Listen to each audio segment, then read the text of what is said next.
How's it going, everyone? I'm Aaron, and this is Sigma Media Productions. And today, we're going to be doing a deep dive into one of my favorite Sony platform games, Horizon Forbidden West. Well, the developer in this particular, for both the original game, Zero Dawn, and for also in this one, the sequel, Forbidden West, is no other than Guerrilla Games. Well, when you look at it, the Horizon series from its original game in Zero Dawn centers itself around its main protagonist, a young woman named Aloy, who lives in a dystopian future where mankind and a new race of machine-based creatures have to coexist. Due to some unforeseen events, a great cataclysm erupted where machines were threatening to destroy all organic life on Earth. But due to the quick thinkings of a unique band of surviving humans, mankind was given a second chance. In this case, with a new rebirth of life. Well, in the first game of Zero Dawn, Aloy was very much an outcast character, where because of circumstances of a new society where happens to be a matriarchal society where women are praised for being birth givers. Aloy was one of the very only few individuals, or at least the only individual, that seemed to not have a mother, which is something of a moniker that she had going around her as being the motherless. Well, this ended up having to push her in order to prove herself, which thankfully, due to the guidance and protection and training of her father figure, a man named Ross, she was able to prove herself in a trial system. But during that trial system, her tribe, which are called the Nora, were attacked by a offshoot clan of marauding raiders. And then that basically thrusted her on this journey of revenge. But along that journey, she ended up finding out that there was a greater, deeper, and much more darker secret that was threatening to destroy not only the Nora, but all tribes around this new fledgling Earth. Where basically she had to focus on trying to bring down this threat that was going to use machines to destroy everything and everyone. Well, after the events of Zero Dawn, Aloy finds herself on yet another mission in order to save mankind and life in general, where a lot of the systems or AI-based intelligence that were put in place to sustain and maintain life on Earth have not only fallen, but are now actively creating more machines in order to destroy and disturb the ecosystems that lies in wait. She's also burdened with the new knowledge that the sins of the ancestors of their past are not yet far removed from their new future, as new and greater threats are homing around them in order to destroy everything that is to be sustained. Well, from Zero Dawn, we find her. She was originally a outcast character, where she was very much the game's set focus on her proving herself as not only a warrior, but as somebody of worth to society in general and to herself. Basically, she was put against the grind of trying to be this one-woman army against insurmountable forces. Where in this game, she understands that no individual is an island in themselves, and that in order for things to become better, we have to all come together as one. So she very much learns the concept of teamwork in this particular installment, where she is brought together with past friends from the original story and new friends along her new journey in Forbidden West. Horizon Zero Dawn and Forbidden West are very much action-adventure, open-world based games, where the focus is very much around this hunter-gatherer based gameplay, where the protagonist Aloy has to be forced to go up against different tribal-based factions, and also the mechanical machines that populate the entirety of the wilds itself. Very much so. A lot of the enemy-based classes are either, like I said, different tribes that have learned to harness the type of technology she utilizes to navigate her own world and put it to use in far more devastating and diabolical means, where also she's forced to go up against this new ecosystem of heavily dangerous mechanical threats, which are machines that are very much designed after extinct animals within the world of Horizon.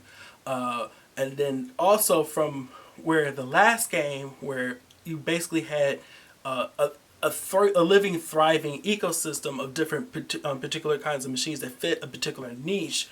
In this game, a lot of those machines have been redeveloped to have even a more higher tier class of what is called the Apex variety of warrior-based machines that very much places the player into a corner where they literally have to develop skills and particular ways of how to utilize their own weaponry and their tactics in order to prevail and survive a fight.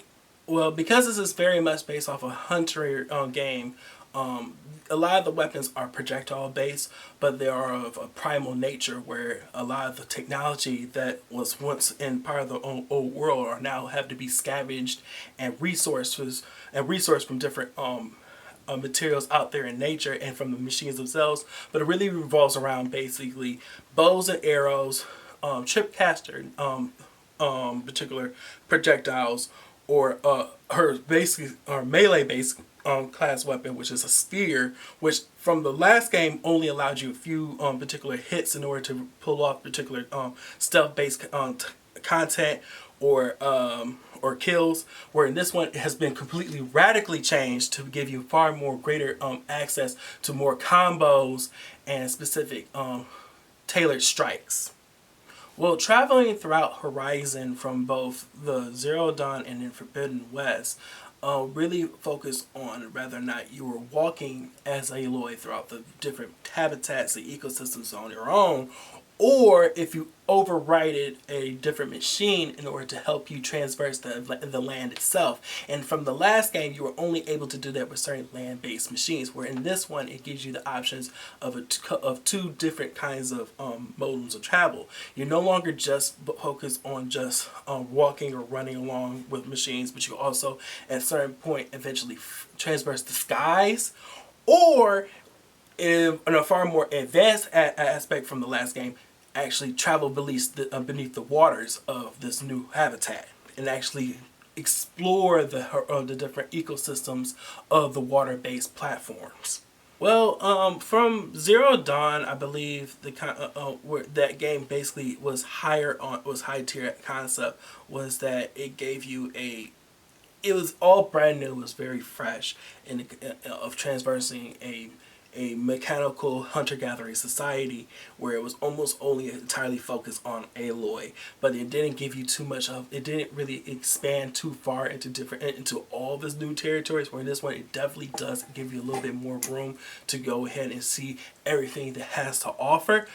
But from the last game where it was only really centered on Aloy, this game really does try to introduce the concept that Aloy is not just working on her own, she's working with her group. And I really wished that this game embodied that concept of allowing you to not only just work alongside certain teammates on certain story missions. It should basically allows you to truly work along those characters in every aspect as a team for any particular scenario. Basically, you are put up against these different threats all over the game, where it comes from different tribal-based combat or wars, and also different higher tier versions of machines, where it might not be necessarily smart to attack them only on your own. Maybe you should have been able to call out one of your particular teammates that would have had a particular kind of skill to help you take down certain threats together. But they didn't necessarily focus on that concept, and yet again, it almost only follow the gamer's perspective with Aloy as a character.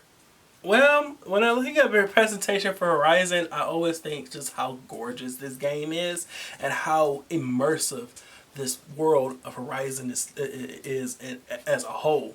From the first game into this new sequel of Forbidden West, you very much feel as though you are a part of this new primal yet sophisticatedly intertwined world of man and machine.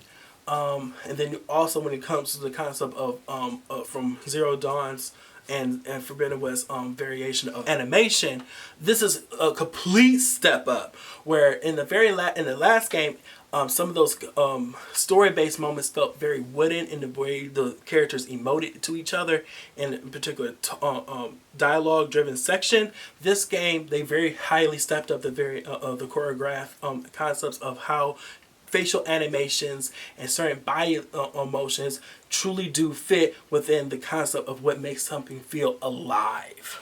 I guess if I was feeling as though anything where the presentation might fall short, it will have to go back to the concept of maybe where certain aspects of designing designing certain clothes and how certain cosmetic choices failed to feel very much more immersive in that sense, where a lot of the tools and armors classes in the system don't necessarily reflect how severe the concept of trying to figure out what the best particular form of armor or weapons truly should feel in this environment. They very much give you a select variation of different kind of already presented and already pre-made tool sets, where they give you an option to go out and collect certain parts to them, but you can't intertwine and make it your own. Almost everything feels as though it's already been tailor-made, it's already been designed, where I feel as though they really should have had put this in the player's hands to design our own aesthetics and really make that feel, put the ball in our court and trying to make sure that we truly are making the best designed outfits, best designed weaponry that fits the situation. We're in multiple different biomes where we're not just looking on plains or jungle areas. We're also talking about the highland areas of mountains and snows and deep deserts, where you should feel that concept. You're in a very hot and arid environment. You should feel that you have to dress a lot more slimmer and have to accommodate for more movement.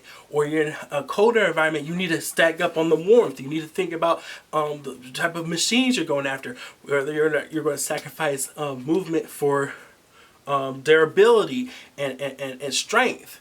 These things should have went into the play, especially from looking at what we did from the last game into what we needed to do in this game. I feel as though that's an area where they definitely can improve on should we get a sequel. When I look at this game from both Zero Dawn and now I'm looking at Forbidden West, it is very obvious, or at least it feels as though there is some kind of pull between another franchise and a different studio. Specifically, I'm looking at Nintendo, where you look at what they did with the Legend of Zelda series, specifically Breath of the Wild, where both Breath of the Wild and Horizon do have a lot of similar characteristics. Either great minds think alike, or something's going on, because you have the gliding mechanics are very similar. You have the certain transversal methods and how Link and Aloy are able to transverse their worlds. There's a lot going on, and it makes you think what is going to happen when the sequels to Breath of the Wild comes out, and then hopefully down the road we'll see the sequel to Horizon Forbidden West. Well, when I look at from where Zero Dawn and where Forbidden West meet, I have to say that from Zero Dawn, where I felt as though that game, it was new, it was fresh, but there was still plenty of things where it can work off from. That was very much a good start to start off from. This game is a great step up. It still can be amazing if they improve on certain concepts that I have listed in this particular review, but for where it is right now, it is a great place to be at. If you like this review, please like, share, and subscribe. Please hit that bell down there at the bottom for more notifications. We want to hear from you. Did you play both versions of this game, both Zero Dawn and Forbidden West? How do you feel about it? I want to know. Let's talk. Let's get this conversation rolling. Also, don't be afraid to hit us up for Twitter and our Facebook and other platforms for more information. As always, I'm Aaron, and this is Seeking Media Productions. And see you guys later.